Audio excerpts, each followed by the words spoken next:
Okay, so we are all set. आ गए हैं लगभग सब। डन। ओके, आई थिंक आपको ये पेज दिख रहा है, बाजू में मैंने एक शेयर किया हुआ है बुक्स का जो पेज है वो आपको दिख रहा होगा। तो अभी तक हमारी बात क्या थी वो मैं आपको बता देता हूँ। राइट।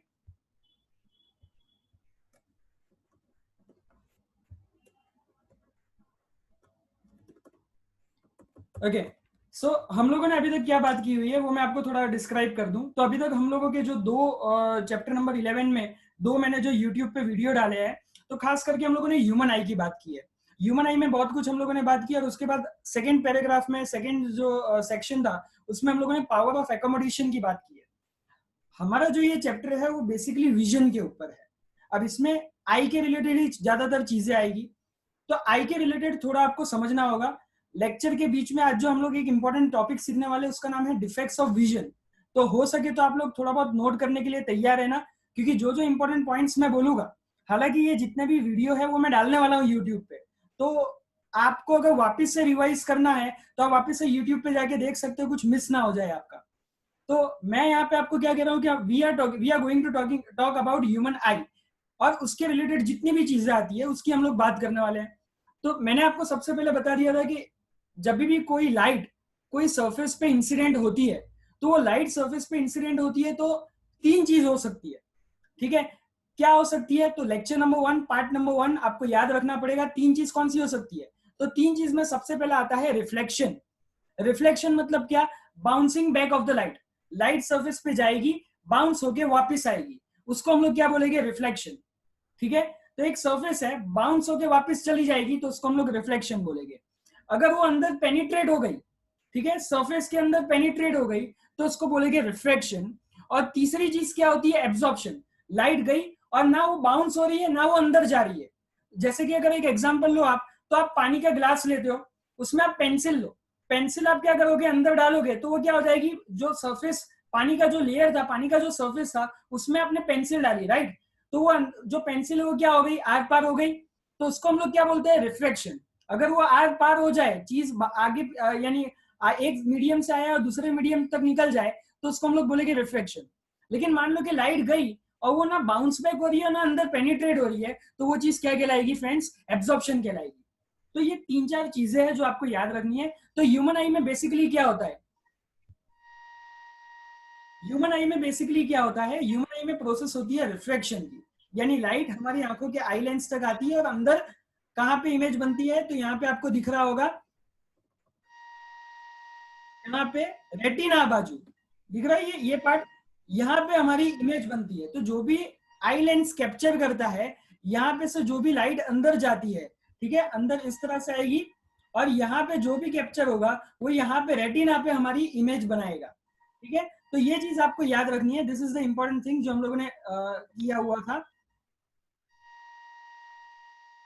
अब हम लोग आगे बात करते हैं। तो आज जो मैंने लेक्चर डाला, that was about what? That was about power of accommodation. अब ये पावर ऑफ एकोमोडेशन के मैंने इंपॉर्टेंट पॉइंट्स आपको टिक कराए थे, आई होप आपने लिख लिए होंगे। इसमें हम लोगों ने क्या बात की थी? इसमें हम लोगों ने बात की थी कि जब लाइट रेज अंदर आती है, ओके, हमारे आई तक जाती है, तो क्या होता है? हमारा आई लेंस जो है वो एक जेली लाइक मटीरियल है। वो क्या करता है? लाइट को एडजस्ट करने की कोशिश करता है ताकि हमको सामने वाला ऑब्जेक्ट क्लियरली दिखे। मैंने आपको एक एग्जांपल दिया था, जो हमारा रिकॉर्डेड लेक्चर था यूट्यूब पे हम लोगों ने जो डाला था, उसमें हम लोगों ने एक एग्जांपल भी दिया था। वो उसमें मैंने क्या बोला था आपको कि हम लोगों ने ये बोला था कि जैसे कि हम लोग एक पार्किंग जोन में खड़े हैं, एक बेसमेंट की पार्किंग में खड़े हैं, और मान लो कि सामने से एक कार ने एकदम से हमारे आजू बाजू में अंधेरा है, एकदम से कार ने हमारे फेस पे लाइट अगर फेंकेगे, लाइट अगर हमारे फेस पे आएगी, तो हम लोग क्या करेंगे? आप समझो, एक इमेजिन करो ऐसा कैप्चर, तो हम लोग हमारा जो आई है वो छोटा कर लेंगे ताकि हमको सामने जो है वो दिख सके। तो इसका मतलब क्या है कि हमारा जो आई लेंस है, एक मसल आते हैं जिसका नाम है सिलरी मसल्स, जो हमारे आंखों के अंदर एक मसल्स होते हैं। वो आई लेंस को क्या करते हैं? तो वो आई लेंस का फोकल लेंथ बदल सकते हैं। It can change the focal length. Okay, अब जो हमारा डिस्कशन है ना, आप जो भी की पॉइंट्स लिख रहे हो ना, तो एक प्रैक्टिस करो कि आपने वो की पॉइंट्स लिख दिए, एक बार पढ़ लो, बुक को साइड रखो, और ओरली जब भी आपको टाइम मिला, अभी तो काफी टाइम है, आप समझो 15 अगस्त का टाइम है। मैं आपको एक और चीज इसी बीच में एक थोड़ा इन्फॉर्मेशन दे देता हूँ कि अभी गवर्नमेंट का जो नियम आया है कल, जो हमारे एजुकेशन मिनिस्टर है और जो चीफ मिनिस्टर है उन्होंने कल इंस्ट्रक्शन दिया है कि जो स्कूल्स है, खास करके स्कूल्स, अभी तक ट्यूशन क्लासेस का नहीं आया है, ट्यूशन क्लासेस को शायद जल्दी परमिशन मिल सकती है, लेकिन जो स्कूल्स है वो 15 अगस्त से पहले तो खुलने वाली नहीं है। इसका मतलब फ्रेंड्स ये हो गया कि अब आपका जो आपकी मार्च में एग्जाम होती थी 10th की, जो बोर्ड की एग्जाम होती थी, वो डेफिनेटली 100% या फिर अप्रैल में जाएगी या फिर मई में जाएगी, क्योंकि इतना एक्सटेंशन आपको मिलेगा। लेकिन आपके पास फ्रेंड्स अभी 3 महीने है। अब ये 3 महीने का टाइम बहुत ही इंपॉर्टेंट है। ये 3 महीने में या फिर आप आराम से बैठ सकते हो, घर पे एंजॉय कर सकते हो, टीवी देखो, मोबाइल खेलो, पबजी खेलो, जो भी आपको करना है वो कंटिन्यू कर सकते हो। या फिर एक दूसरा टाइम है कि आप कम से कम 1 से 1.5 घंटा ये चीज में टाइम लगाओ। 1 से 1.5 घंटा आप किस में टाइम लगाओ? 1 से 1.5 घंटा आप टाइम लगाओ कि आप ऐसे ही तरह के कोई भी वीडियो लेक्चर्स हो या कहाँ से भी आपको कोई भी एजुकेशन मटेरियल मिलता हो, ठीक है, जैसे कि हम लोग प्रोवाइड कर रहे हैं, उसमें आप बेस्ट टाइम लगा दो और थोड़ा बहुत लिखने का आप कहीं ना कहीं चालू कर दो। तो ये सारी चीजें लेके आपको क्या करना है भाई? आवाज किसको नहीं आ रही है? आप वहां पे एक बार जिनको भी आवाज नहीं आ रही है, खास करके आप एक बार वापस से अपने ऑडियो सेटिंग्स में जाओगे ना, तो अनम्यूट करके म्यूट करना, या म्यूट हो तो अनम्यूट कर देना। उस तरह से आप चेंज करोगे ना, तो आपको शायद आवाज डेफिनेटली आ जाएगी। ठीक है? जिसको भी आवाज नहीं आ रही है वो एक बार उल्टा चालू करे, ऑडियो सेटिंग में जाके अगर म्यूट से अनम्यूट करोगे या अनम्यूट से म्यूट करोगे, आपके ऑडियो सेटिंग में कुछ प्रॉब्लम होगा, क्योंकि बाकी सारे स्टूडेंट को शायद आवाज आ रही है। तो यू कैन ट्राई आउट के म्यूट अनम्यूट करके कुछ चेंज करो और वापस से लेक्चर में, म्यूट हो तो अनम्यूट करके लेक्चर में आओ, अनम्यूट हो तो म्यूट करके लेक्चर में आओ, तो आपका ऑडियो सेटिंग खुल जाएगा। Okay, so this is the time, this is the I can say right time कि हम लोग, हमारा जो भी फोकस है, आपको थोड़ा आगे निकलना पड़ेगा। ये 10th स्टैंडर्ड है, ठीक है, तो थोड़ा आगे निकलना पड़ेगा। और इसी तरह से हम लोग अगर लेक्चर लेते रहे, ज्यादा टाइम नहीं है, 40 मिनट्स के लेक्चर हो गए, कभी कभी ऐसा भी होगा कि हम लोग 2 बार लेके 1.5 आवर का लेक्चर एक्सटेंड करें, बट स्टिल इतना ज्यादा पढ़ने को नहीं।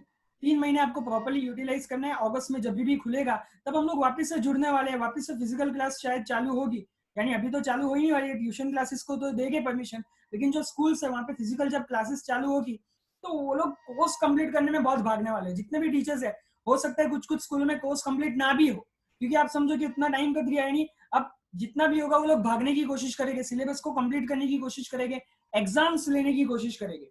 सो डेफिनेटली 100% आप अभी समझो कि जितना आपको ये एजुकेशन मटेरियल मिल पा रहा है, जितना आप टाइम थोड़ा निकाल पाओ, ज्यादा नहीं है, 1.5 आवर है, so you can get out the time. और इतना जो टाइम है वो निकाल के आप लोग थोड़ा नोट्स बना लो। और नोट्स में आपको क्या करना है, जितने भी इंपॉर्टेंट पॉइंट्स में लिखा रहा हूँ, एक आप लिख लो, नोट कर लो हर जगह पे, और उसको साइड में रख दो। और जितना टाइम मिलता है आप उसको इंग्लिश में बोलने की कोशिश करो। पहला टेक्निक होना चाहिए कि उसको समझना है। समझ के क्या होता है, उसको इंग्लिश में बोलने की कोशिश करो कि कितने पॉइंट मेरे को याद रहे। अगर आपको लगता है कि आपने सारे पॉइंट कवर कर लिए हुए हैं, एक और ट्रिक दे रहा हूं मैं, थर्ड ट्रिक, कि आपको क्या करना है कि जितना भी आपको टूटी फूटी जैसी भी इंग्लिश, इंग्लिश बराबर ना हो तो भी चलेगा, तो जैसा भी आपको इंग्लिश आता है उसको एक कहीं नोट कर लो, आपकी वो एज ए टेस्ट हो जाएगी। ठीक है, तो ये आपको 3 चीज प्रैक्टिस करनी है। सबसे पहले उसको बाय हार्ट लर्न करना है। सेकेंड, वो बुक बंद करके आपको ओरली इंग्लिश में बोलने की कोशिश करनी है। क्योंकि ज्यादातर क्या होता है फ्रेंड्स, कि इंग्लिश में आपका अगर सेंटेंस फॉर्मेशन नहीं होगा तो भी मार्क्स कटते हैं। और तीसरा, आपको क्या करना है, बाय हार्ट उसको लिखने की कोशिश करनी है। तो अगर ये 3 पॉइंट्स पे आप चलोगे तो डेफिनेटली आपका जो इंप्रूवमेंट है वो बहुत ज्यादा होगा। और जब हम लोग फिजिकल क्लासेस में कन्वर्ट हो गए तो आप अपने अलग लेवल पे जा सकते हो। तो अभी हम लोग आगे टाइम वेस्ट ना करके लेक्चर स्टार्ट कर देते हैं। सो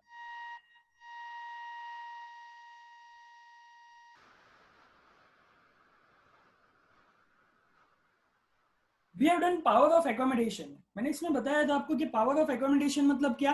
तो दिस इज द डेफिनेशन। ये आपको दिख रहा है ना, ability of an islands.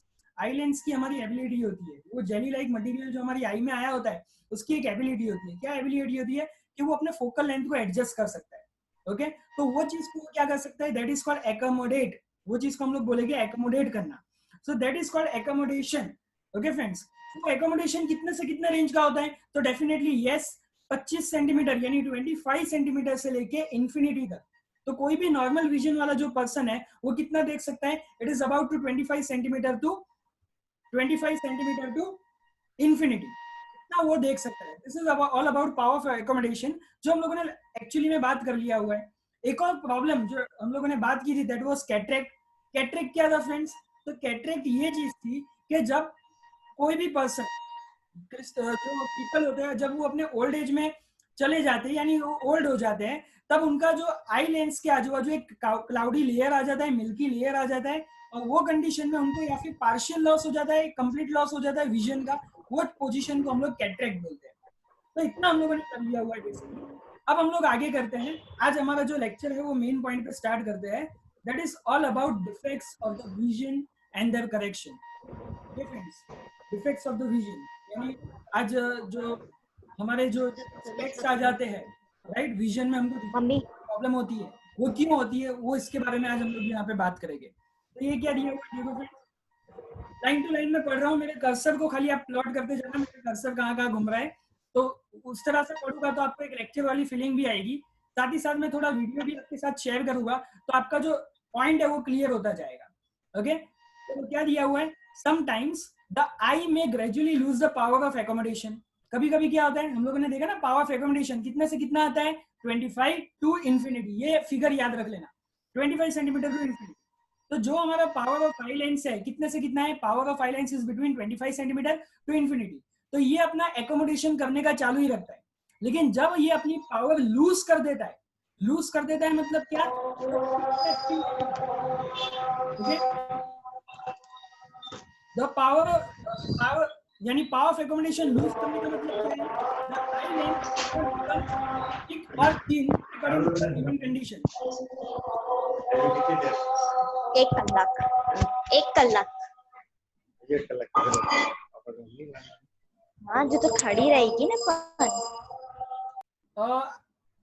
Okay, ठीक है। जिन लोगों का म्यूट ना हो प्लीज, अनम्यूट ना हो प्लीज म्यूट कर लेना, तो लेक्चर में डिस्टरबेंस ना हो।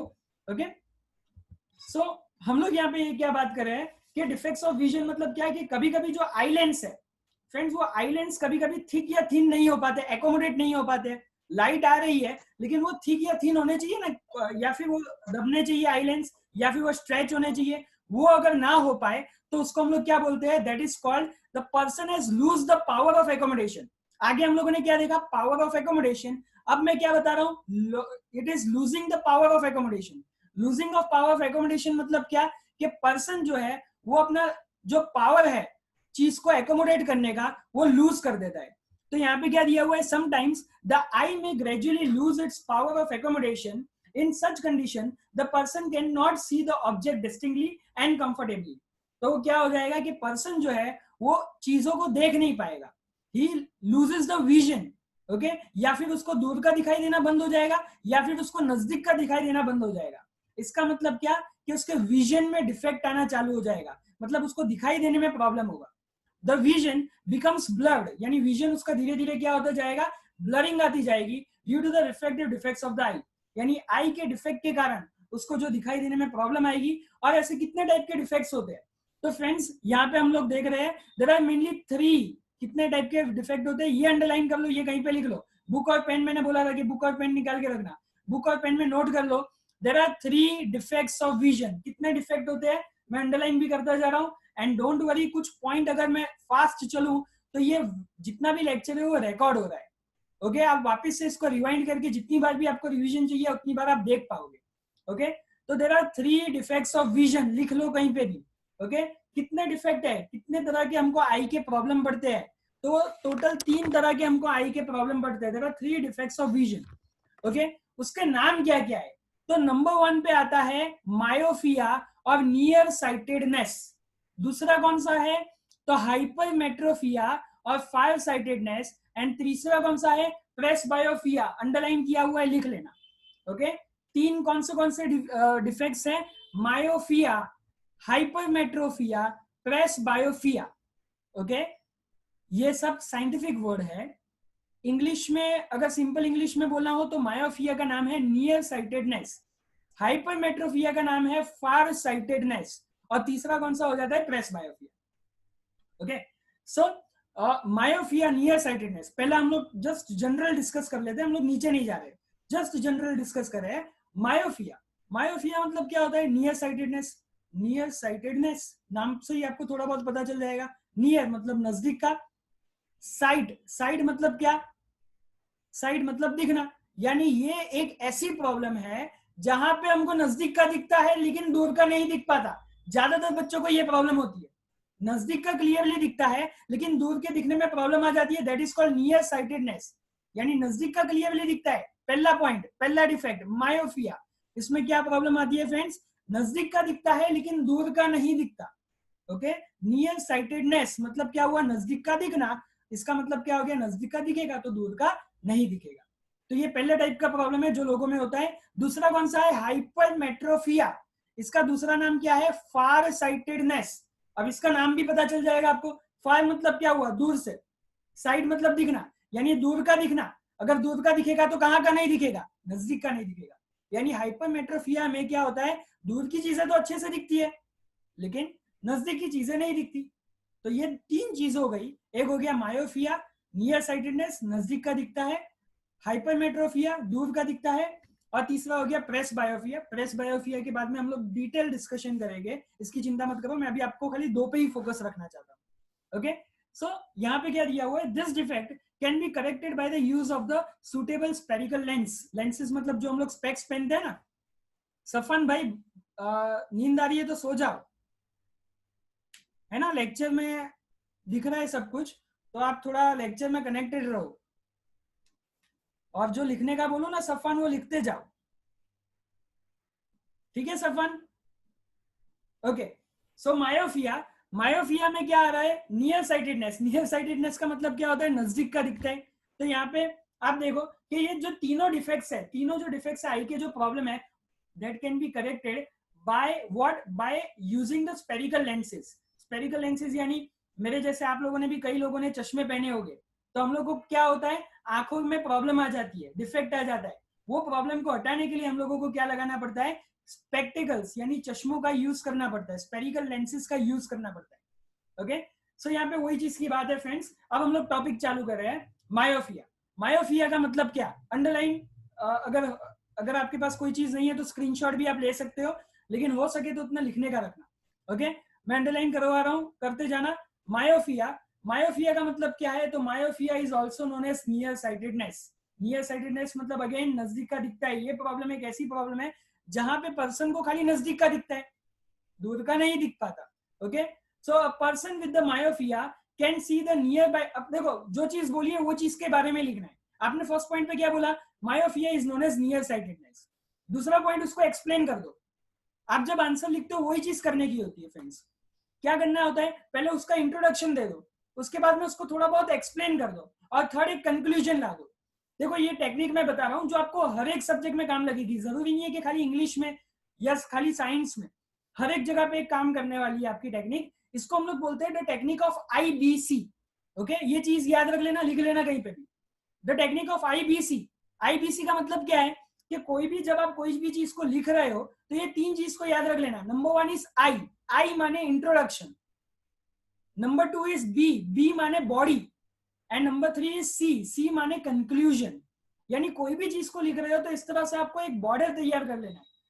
हर एक चीज को पहले पैराग्राफ से एक्सप्लेन करने की जरूरत नहीं होती, पहले उसके बारे में खाली इंट्रोडक्शन दे दो, एक सस्पेंस पॉइंट रख दो, दूसरे पार्ट में उसको ब्रीफ में एक्सप्लेन करो, बॉडी लिखो उसके बारे में, जो मेन मेन पॉइंट्स आते हैं वो सारे जो कंप्लीट करो उसमें, और थर्ड पॉइंट पे डालो कंक्लूजन। यानी मान लो अगर मेरे को डिफेक्ट्स ऑफ विजन पूछा हुआ है तो मेरी कंक्लूजन लाइन क्या होगी, साइंस में आपको ये याद रखना है जब भी आप आंसर लिख रहे हो।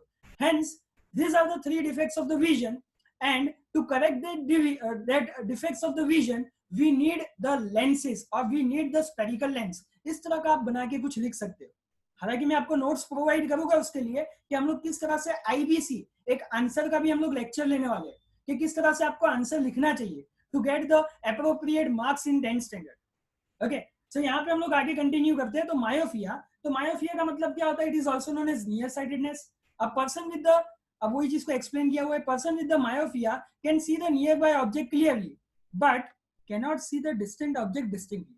मतलब उसको सामने वाली जो ऑब्जेक्ट है, दूर की जो ऑब्जेक्ट है वो डिस्टिंक्टली नहीं दिखेगी। डिस्टिंक्टली मतलब क्या, ब्लर दिखेगी, मिक्सअप हो जाएगी, अच्छे से नहीं दिखेगी दूर की object. A person with this defect, जो चीज अंडरलाइन नहीं कर रहा हो नहीं करोगे चलेगा। अ person with this defect has the 5 point nearer than infinity. Such a person can see clearly up to the distance of few meters. ये इतना अंडरलाइन करने की जरूरत नहीं है, लेकिन यहाँ से अंडरलाइन करना है। In a myopic eye the image of the distant object is formed in front of retina. अब यहाँ पे फिगर समझने की हम लोग कोशिश करते हैं कि उसमें प्रॉब्लम क्या होती है। ओके, सो यहाँ पे मैं आपको फिगर तक थोड़ा ले जाता हूँ। ओके, सी देखो, मैंने आपको बताया था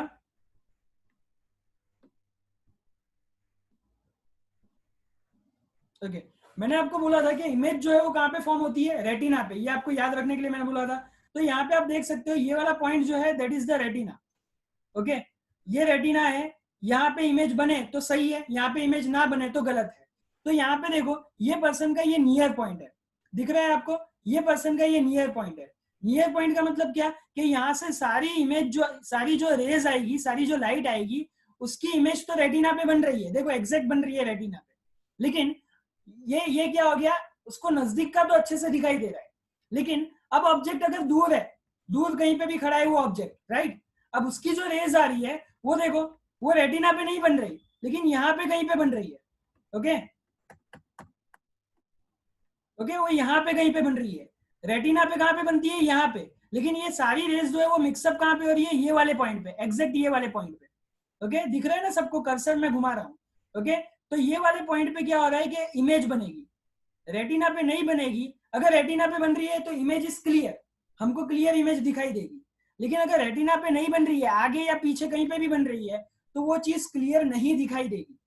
ओके, अब इसको अगर ठीक करना है तो क्या करेंगे, तो मैंने आपको बोला चश्मा पहन लेंगे, लेंस लगा लेंगे। तो यहाँ पे आप देखो, ये लेंस को आप पहचानते हो, इसको हम लोग क्या बोलते हैं, कॉन्केव लेंस। दिस लेंस, ये आप फिगर देखो, दो तरह के लेंस होते हैं, कॉन्केव और कॉन्वेक्स। उसके ऊपर भी हम लोग लेक्चर लेके अगर कोई को प्रॉब्लम है तो ये कॉन्केव लेंस इसने लगा दिए। अब कॉन्केव लेंस लगाने से क्या हुआ, अगेन दूर से कोई रेज आ रही है, लेकिन अब देखो इसका फॉर्मेशन कहाँ पे हो रहा है, एग्जैक्ट ऑन रेटिना। मिक्सअप कहाँ पे हो रहा है, exact on retina. So if the image forms exact on retina, then and only then we can say the defect is cleared or defect is corrected. तो अगर इमेज क्लियर बनानी है तो इमेज कहाँ पे बननी चाहिए, तो रेटिना पे बननी चाहिए, तो ही अप्रोप्रिएट रहेगा, नहीं तो ब्लर हो जाएगी इमेज। ठीक है, तो वही चीज हम लोग बात करने वाले हैं। इसका मैं एक वीडियो भी चलाने वाला हूँ, स्टे कनेक्टेड, तो आपको समझ में आएगा। ओके, सो यहाँ पे देखो क्या दिया हुआ है, वापस से हम लोग जाते हैं, समझ में आ गया होगा आई थिंक फिगर। वापस मैं आपको थोड़ा बहुत एक्सप्लेन कर देता हूँ। नजदीक का point, image is on retina, 3 figure explain किया, कुछ भी नहीं है ज्यादा। फिगर आप स्क्रीनशॉट ले सकते हो, आप बनाने की कोशिश कर सकते हो। 3 फिगर है, नथिंग दैट। क्या आप क्या कर रहे हो, पहला पॉइंट कि नजदीक का ऑब्जेक्ट है, image is exactly forming on retina, कोई प्रॉब्लम नहीं है यहाँ पे, नजदीक का ऑब्जेक्ट उसको दिखाई देगा। प्रॉब्लम कहाँ पे आएगी, फार से कोई रेज आ रही है तो वो इमेज कहाँ पे बन रही है, रेटिना के आगे। So that is the problem, and to clear that problem, to correct that problem, we need the concave lens. Concave lens रखते ही image again forms on the retina. So that is the part कि हम लोग समझ सकते हैं कि ये कितना इजी है। ओके, सो यहाँ पे और क्या याद रखना है आपको, अगेन हम लोग चलते हैं टॉपिक पे।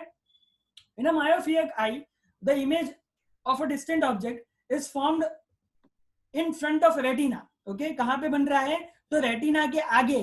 ठीक है, रेटिना के पीछे नहीं बन रहा है, रेटिना के आगे, तो is formed front of retina, retina के एग्जैक्ट आगे बन रहा है। एंड दिस डिफेक्ट में arises due to the excessive curvature of eye lens and elongation of eye ball.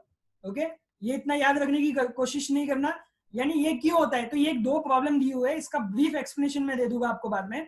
ये क्यों होता है, तो excessive curvature of eye lens and elongation of eye ball. This defect can be corrected using the concave lens और suitable power. ये defect को हम लोग किस तरह से करेक्ट कर सकते हैं, by using the concave lens. Okay, concave lens का आप यूज करोगे तो ये डिफेक्ट करेक्ट हो जाएगा, ये डिफेक्ट ठीक हो जाएगा। ओके, अब उसी तरह से ये हो गया मायोपिया में। मायोपिया में ज्यादा कुछ याद नहीं रखना है, उसका मतलब याद रखना है, डिफेक्ट किस तरह से हम लोग ठीक करते हैं वो याद रखना है। दूसरे टॉपिक पे आ जाते हैं, हाइपरमेट्रोफिया। Again easy. हाइपरमेट्रोफिया का क्या प्रॉब्लम है, तो देखो, hypermetropia is also known as far sightedness. Underline कर रहा हूं मैं, इसको हम लोग क्या बोलते हैं, फार साइटेडनेस। फार साइटेडनेस मतलब क्या, दूर की जो चीज है वो दिखाई देगी, लेकिन नजदीक की चीज देखने में प्रॉब्लम आएगी। सो a person with the hypermetropia can see the distant object clearly but cannot see the nearby object distinctly. उसको नजदीक की चीजें क्लियरली दिखाई देगी नहीं। ओके, सो यहाँ पे क्या दिया हुआ है, एक और इंपॉर्टेंट पॉइंट हम लोग यहाँ पे लेंगे, दिस डिफेक्ट अराइजेस, डिफेक्ट क्यों होता है, तो ये 2 पॉइंट दिए हुए हैं, उसका फोकल लेंथ जो है वो बहुत ही ज्यादा बड़ा होता है, या फिर उसका आई बॉल है वो बहुत ही ज्यादा छोटा हो जाता है। ये हम लोग बाद में समझेंगे, ये 3 पॉइंट उसमें भी आए थे, इसमें भी आ रहे हैं, तो ये दोनों पॉइंट हम लोग समझने की कोशिश करेंगे नेक्स्ट लेक्चर में, लेकिन मैं आपको पूरी तरह से ये समझा दूंगा। यहाँ पे आपको समझ में आ गया हाइपरमेट्रोफिया, हाइपरमेट्रोफिया को हम लोग क्या बोलते हैं, फार साइटेडनेस। अब फार साइटेडनेस का मतलब क्या होता है कि दूर की चीजें दिखाई देती है लेकिन नजदीक की चीजें दिखाई नहीं देती। ओके, आप यहाँ पे समझो, ये एक दूर का ऑब्जेक्ट है, ठीक है, तो ये दूर का ऑब्जेक्ट, इसका रेटिना पे इमेज बन रहा है, लेकिन अब ये ऑब्जेक्ट को नजदीक ले आए तो ये रेटिना के बाहर इसका मिक्सअप हो रहा है, दिख रहा है ना ये पॉइंट, ये रेटिना के बाहर जा रहा है, तो इसको अगर करेक्ट करना हो तो हमको क्या करना पड़ेगा, तो ये आपको दिख रहा है ना, ये लेंस को हम लोग क्या बोलते हैं friends, convex lens, this is called convex lens. यानी ये डिफेक्ट को अगर हमको क्लियर करना है तो हमको क्या यूज करना पड़ेगा, convex lens of appropriate power. आप शायद चश्मा जो स्पेक्टिकल्स जो लोग पहनते हैं वो लोगों को अच्छे से पता होगा कि इसमें क्या होता है कि वो लोग चेक करवाते हैं, एक एक करके वो रखते जाते हैं आपके स्पेक्स में, ठीक है, जब हम लोग जाते हैं स्पेक्स चेक करवाने तो वो सामने इमेज चलती रहती है, अल्फाबेट्स चलते रहते हैं, और वो एक एक करके डालते हैं, एक के बाद एक स्पेक्स डालते हैं, ताकि हमारा जो फोकल लेंथ है वो एग्जैक्टली उनको पता चले। ओके, तो यहाँ पे ये कौन सा लेंस डाला, कॉन्वेक्स लेंस डाला, तो यानी ये डिफेक्ट को अगर क्लियर करना है तो हमको कौन सा चाहिए, कॉन्वेक्स लेंस चाहिए। ओके, तो कॉन्वेक्स लेंस से हाइपरमेट्रोफिया का प्रॉब्लम सॉल्व हो जाएगा। अब तीसरे पे आ जाते हैं, प्रेस बायोफिया। तो प्रेस बायोफिया मतलब क्या है, the power of accommodation of the I usually decreases with the ageing, यानी एज के साथ साथ ये प्रॉब्लम लोगों में होती है। आपने नोट किया होगा, शायद आपके घर में कोई ओल्ड एज पीपल हो तो वो चश्मा जो पहनते हैं ना उसमें 2 लेंस आते हैं, कौन से, एक तो होते हैं और इधर एक कुछ डिजाइन बना होता है। आपने सोचा है कि हमारे लेंस सादे हैं, उनके लेंस में क्यों ऐसा 2 चीजें आती है, तो उनको ये दोनों प्रॉब्लम साथ में होती है एज की वजह से। कभी कभी लोगों में ये दोनों प्रॉब्लम साथ में होती है, उनको दूर का दिखाई देने में भी प्रॉब्लम होता है, नजदीक का दिखाई देने में भी प्रॉब्लम होता है, और ये प्रॉब्लम जो एज के साथ साथ होती है इसको हम लोग बोलते हैं प्रेस बायोफिया। ओके, आगे हम लोगों ने क्या बात किया, मायोफिया, बाद में हम लोगों ने क्या बात किया, हाइपरमेट्रोफिया। मायोफिया में क्या प्रॉब्लम होती है, नजदीक का दिखाई देता है, दूर का दिखाई नहीं देता है। हाइपरमेट्रोफिया में क्या प्रॉब्लम होती है, दूर का दिखाई देता है, नजदीक का नहीं दिखाई देता है। प्रेस बायोफिया में क्या प्रॉब्लम होगी कि एज के साथ साथ नजदीक और दूर का दोनों दिखाई नहीं देता है। तो इसका प्रॉब्लम, एक का प्रॉब्लम हम लोगों ने देखा, मायोफिया का प्रॉब्लम किस तरह से सॉल्व हुआ कि भाई एक लेंस लगा दिया कॉनकेव, दूसरे में कॉन्वेक्स लगा दिया, तो यहाँ पे अगर दोनों प्रॉब्लम साथ में है तो हम लोगों को कौन सा लेंस लगाना पड़ेगा, दोनों लेंस लगाना पड़ेगा। Okay, so for most of the people near point gradually recedes away, they find it difficult to see the nearby object comfortably। देखो यहाँ पे दिया हुआ है कि nearby object भी comfortably नहीं दिखेगा and distinctly without the correcting the eye lens, and this defect is called press biopia। यानी उनको दोनों देखने में, दोनों चीजें देखने में प्रॉब्लम आती जाएगी। और ये क्यों होगा, तो it arises due to the gradual weakening of the ciliary muscle and diminishing the flexibility of the eye lens। ये प्रॉब्लम इसलिए आएगी फ्रेंड्स क्योंकि जो सिलेरी मसल है, मैंने आपको बताया कि अंदर एक मसल काम करते हैं, वो मसल का काम क्या होता है कि वो एकोमोडेट करते हैं, वो दब जाते हैं, खुल जाते हैं, तो वो एकोमोडेशन करने का काम करते हैं। तो वो एज की वजह से वो काम करना वीक हो जाता है, मसल वीक हो जाता है ना। हम लोग भी हाथ पांव अब लंबे एज तक करेंगे तो हम लोगों की भी मसल क्या हो जाएगी, थक जाएंगे, बाद में उतना स्ट्रेंथ हमारे में रह नहीं पाएगा। तो उसी तरह से सिलेरी मसल्स जो आंखों के मसल्स है वो भी थक जाते हैं, वो भी वीक हो जाते हैं, तो इसके कारण उनको प्रॉब्लम आने लगती है। और ये प्रॉब्लम को हम लोग क्या बोलते हैं friends, press बायोफिया।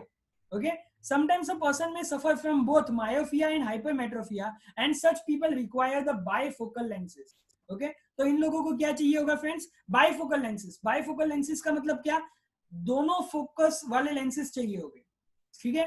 A common type of bifocal lenses consist of both concave and convex lens. Okay, तो इनके जो स्पेक्टिकल्स जो बनेंगे उसमें कॉनकेव और कॉन्वेक्स लेंस दोनों आएंगे, ठीक है। इसमें क्या दिया हुआ है, upper portion consist of concave lens.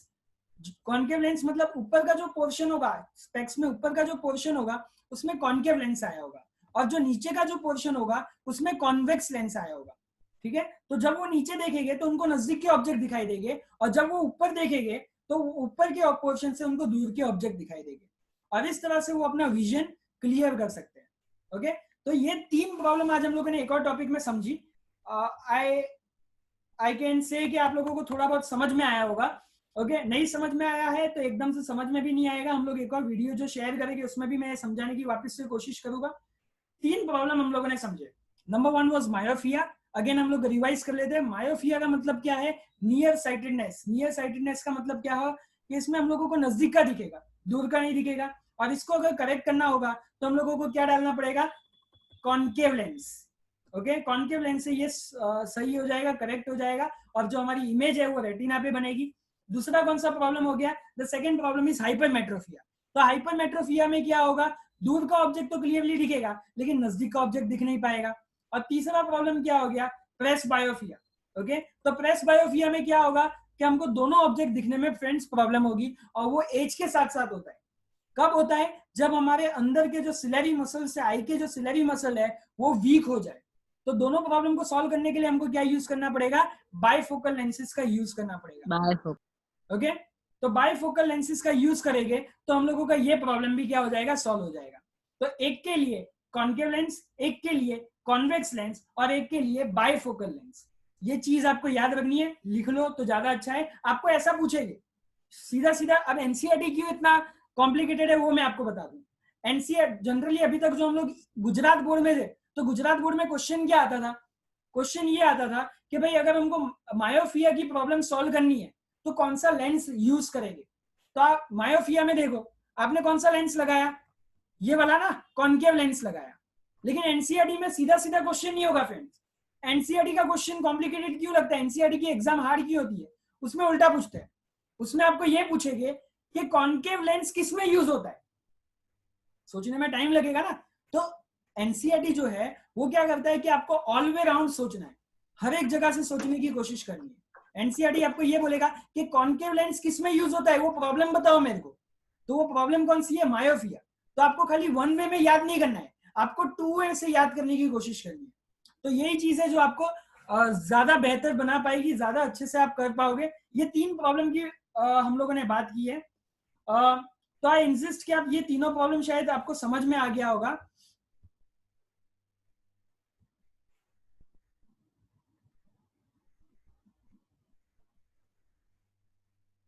Okay, तो आपको ये तीनों प्रॉब्लम समझ में आ गया होगा। हम लोगों का ये लेक्चर शायद 40 मिनट्स का है, तो हम लोग कट टू कट टाइम पे चल रहे हैं। शायद अगर ये लेक्चर कैंसिल हो जाता है, कट हो जाता है, तो हम लोग 15 मिनट में वापस से जुड़ेंगे जूम पे। आज हम लोग थोड़ा एक्सटेंड करेंगे लेक्चर को। अगर ये लेक्चर कट हो रहा है, हम लोगों के पास शायद 1 मिनट है, तो 1 मिनट पे मैं थोड़ी बात कर लेता हूँ। लेकिन अगर लेक्चर बंद हो जाता है तो मैं वापस से मैसेज करूंगा ग्रुप में, हम लोग वापस से ग्रुप में जुड़ेंगे और लेक्चर कंटिन्यू रखेंगे। क्योंकि अभी आपका वीडियो सेशन बाकी है, वो वीडियो में हम लोग थोड़ा बहुत समझने की कोशिश करेंगे कि एग्जैक्टली मायोफिया, हाइपरमेट्रोफिया और प्रेस बायोफिया में एनिमेटेड क्या चलता है। हम लोग एनिमेटेडली उसको समझेंगे कि किस तरह से रेज आते हैं, लाइट के रेज आते हैं, और किस तरह से वो फोकस होते हैं। ओके,